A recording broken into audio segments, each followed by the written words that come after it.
A friend of yours wants to borrow one of your weapons. What do you say? This is Alan with Quarter Horse Arms. And in this episode, I want to talk about my philosophy or beliefs on loaning guns out. You know, there are some real concerns that kind of are associated with this. And frankly, I know it'll sound a little crude or crass, but, you know, would you wear somebody else's underwear? Actually, I don't want to know the answer to that, quite frankly. However, it's your gun. It's a weapon. It is something you may use for personal and home defense. What happens if you've loaned the gun out to a friend and something happens? Not everybody has multiple guns. You know, okay, I gave him out my best gun. Now my second best is my carry gun for today. Should you do it? And, you know, here's some things to consider, too. For starters, how well do you know the person? Well, you know, hopefully they're a friend and, you know, and obviously this friend might know you own guns. That's fine.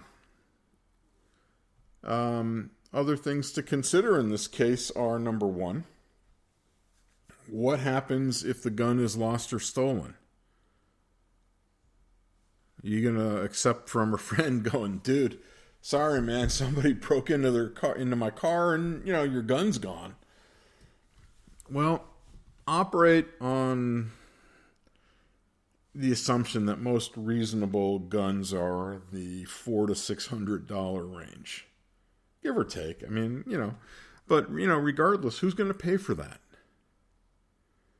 Are you assuming your friend is going to pay for it, or did you have a conversation about it? Who's supplying the ammunition? Hopefully it's not you. Who's going to clean the gun when you're done? When do you anticipate the person returning the gun? You know, so there's lots of factors that kind of get thrown in. You know, worst cases, what happens?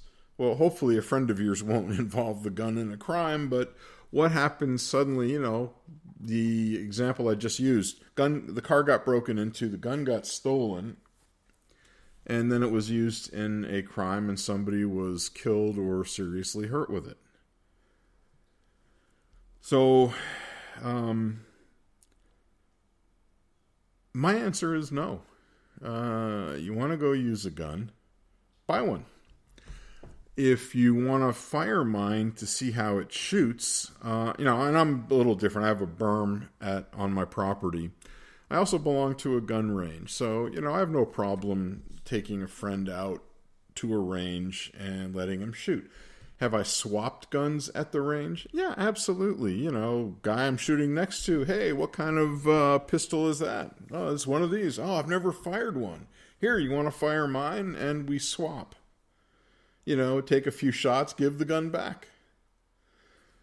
I just have serious issues with handing a gun to somebody and then losing control of your firearm.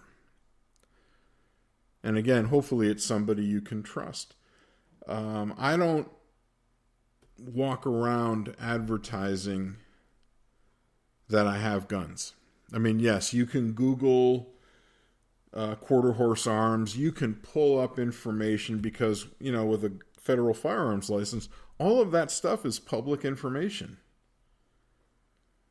But I do not have a neon sign flashing, going guns with an arrow pointing, you know, to the driveway.